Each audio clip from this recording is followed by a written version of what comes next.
This day, the opening quote.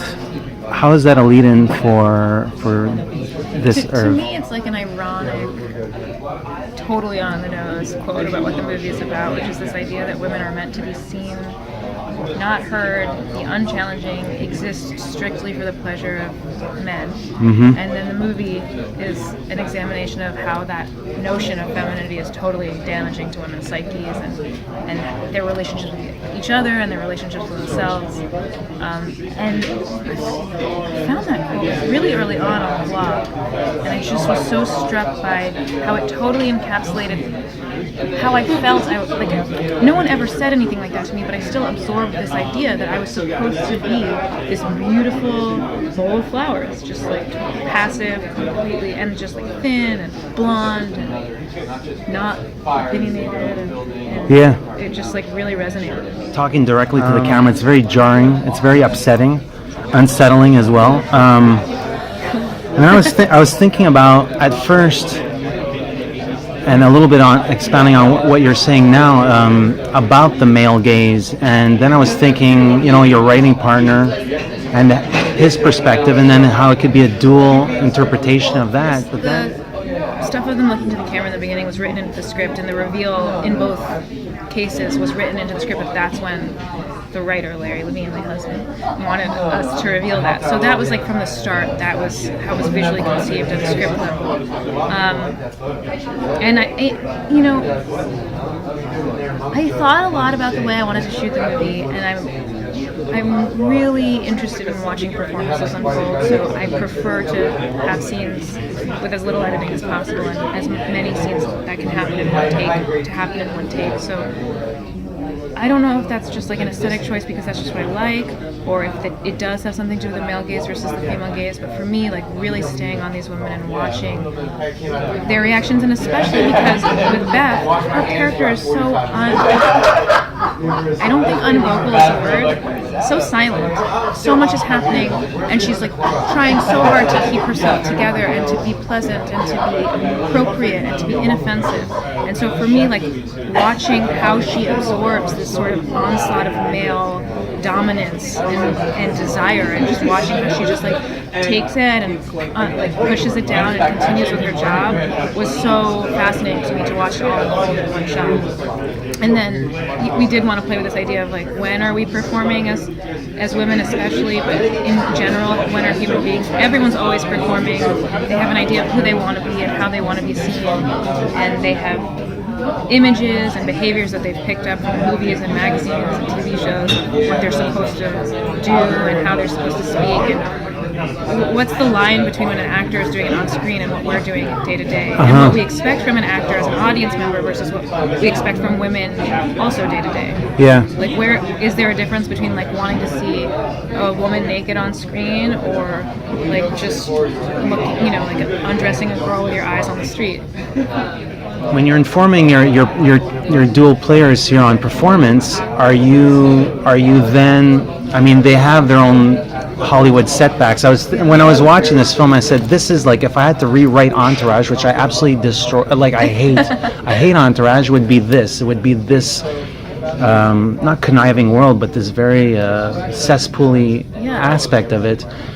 So when you're informing your players on performance, are you extrapolating from their own own professional experiences, or are you more curious about their own take on femininity and how? Yeah, most of when I was talking to actors about playing the roles, a lot of people connected their own experience as actors to the material, but Mackenzie has spoken to me a bit about how for her the fact that these two women were actresses was secondary to what they were going through as actresses was secondary to what they were going through as women, and that actresses are like emblematic of women in general, and so by making them actors, it was a way of like distilling this idea of performance in a really clean way. But I think for both Caitlin and Mackenzie, And for me, we were really, their careers were secondary to what they were going through as human beings. And I think that, actors have an even higher set of expectations of the way they're supposed to look and behave, actresses especially. Mm-hmm. They have to get dressed up, they have to wear makeup all the time, they have to be charming, desirable, and, maybe like a lot of times I felt like, I would have gotten that part if I had made the director think that I was I would have had sex with them. Not that anyone's ever asked me to do anything like that, but just this idea of being desirable and desired. I think that's heightened for actresses, so it was a good way of visualizing. Visualizing is the wrong word because you're not visualizing, telling a story about women in general and how they feel in day to day through this career that's a heightened version of how everyone maybe feels, or a lot of people feel. If you're a little bit older, it doesn't necessarily put you in a power position. And I thought that was an interesting play with regards to ageism. Could you discuss how... Yeah, I think it all goes back to the same thing that women are taught that to be desirable, you have to be young. There's a line in the movie where Anna says that if you don't establish yourself as an actress before you're 30, you're fucked. I think there's a general idea in the industry that, everyone wants to cast young people. I feel a couple of years ago, people started talking about how weird it is that there's 20-year age differences in romantic leads almost all the time in these big movies where it's Jennifer Lawrence is someone who's 40 and you're just how is it that George Clooney is still... So this idea that once you're a certain age as a woman, you're no longer considered a woman in this way, and I think that's changing too, and there's a lot of movies coming out now about women who are older, and certainly as an actress, I started off acting and wanting to be an actor, and I had a ton of anxiety about getting older and a ton of anxiety about my physical appearance, and it's sort of right around when I started making Always Shine and really feeling into how creatively fulfilling and how in control I felt as a director, and realizing that was a better place for me as a human being, and it made me sort of shift away from thinking of myself primarily as an actress. I almost immediately stopped worrying about turning 30 or 31 or gaining 5 pounds. You're in Sarah Polley mode right now, I think. If I could get to her mode, that'd be really cool.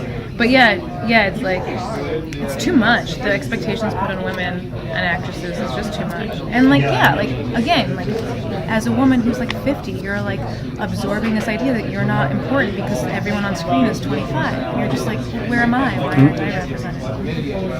It's frustrating. Some films find themselves in the editing room. That's not the case here. But definitely. Well, I would argue against that just from appearances, but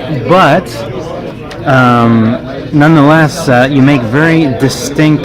There's very distinct choices, and the edits tap into the sense of this ominous threat and insecurity. So tell me, how did it come about? You know what I'm talking about. Yeah. Zach Clark, who edited the movie, who's also a great director. I have edited I edited my first feature and I edited my husband's movies. So I knew I wanted a particular tone. I knew I wanted to be kind of trippy. After we shot the movie, I'd watched the opening titles of Persona a few times and tried to mimic that. And did you look at De Palma films as well? No, I really didn't. But Larry was I was thinking about De Palma a lot while I was writing it. But I saw Body Double and I saw Sister. Yeah. And I saw High Mom, which is one of my favorite movies of all. I've never seen it. It's so good. But yeah, De Palma wasn't as much of an influence on me, but it was definitely an influence on the project. But I showed this sort of janky opening title sequence that I edited to Zach, and I was this isn't it, but this is kind of it. And he said, I know exactly what you're trying to go for. And then he just edited the movie. And it was so incredible how, Mark Schwartzbard, who shot it, did an amazing job, and the slow zooms that we used just definitely creates a lot of dread.